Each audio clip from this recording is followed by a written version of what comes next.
Comprendre le langage de votre chien, être capable d'analyser ce qu'il exprime avec son corps, repérer ses états émotionnels, ses niveaux d'excitation, qu'elle soit positive ou négative, ses niveaux de calme, va avoir son importance pour pouvoir distinguer quand il est inhibé de quand il est vraiment calme.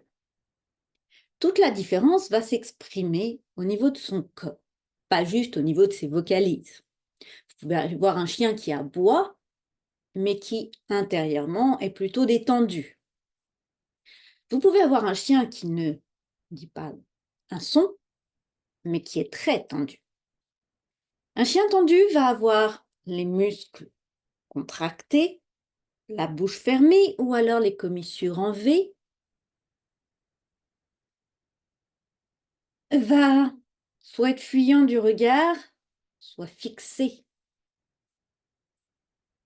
Vous allez voir éventuellement le blanc de l'œil, ce qu'on appelle l'œil de baleine.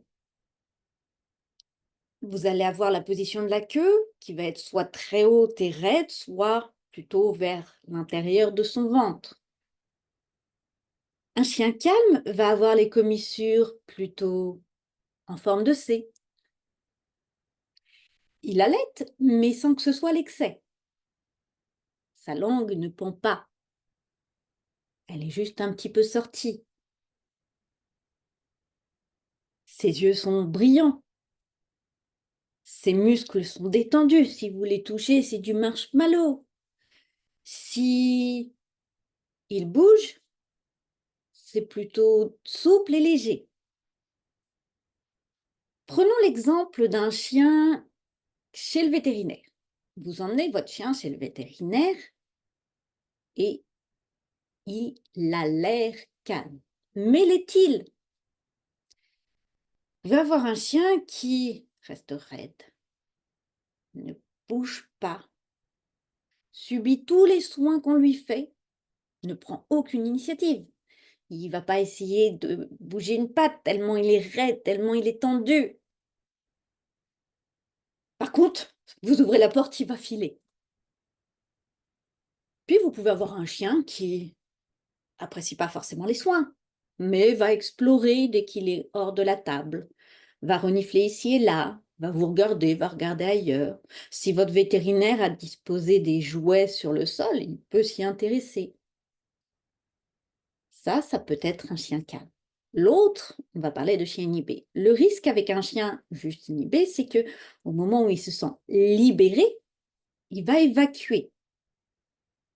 Évacuer, ça peut très bien être, faut que je cours très vite, faut que je m'éloigne, faut que j'aboie très fort, ou faut que je morde la première chose qui m'empêche de partir. Première chose, ça peut être un mollet, ça peut être un objet aussi. Dans d'autres circonstances, ça peut être un chien qui est dans son panier, il est calme, vous vous approchez, il vous montre son dos, son ventre. Il est prêt à avoir des câlins, des caresses, c'est tout mou. C'est à peine s'il vous regarde, il a la tête renversée. Ça peut être un chien calme. Un chien inhibé, même s'il prend la même position, ses muscles vont être tendus. Il va vous regarder. Il va être important de faire la distinction parce que son état émotionnel entre calme et inhibé va influencer les comportements qu'il va avoir après. Un chien qui n'est pas à l'aise avec des humains, déjà s'il n'est pas à l'aise avec 2, 3 personnes et que vous l'emmenez dans un parc où il y a plein d'humains qui font des pique-niques, qui courent, qui jouent, ça va être compliqué. Donc soit il va aboyer sur tout, soit il va essayer de courir dans tous les sens et tirer, et si vous essayez de lui apprendre à ne pas tirer en laisse, ça va être compliqué à ce moment-là. Soit il va effectivement ne pas réagir du tout, mais la prochaine fois que vous essayez de l'y emmener, ça va être beaucoup plus compliqué. Un chien calme va explorer. Ça ne veut pas dire qu'il va avoir envie d'interagir avec tous les humains, mais il peut explorer, il peut observer. peut rester près de vous, mais sans avoir de problématiques particulières vis-à-vis de l'environnement. Cette distinction va vous aider pour pouvoir faire des progrès à votre chien.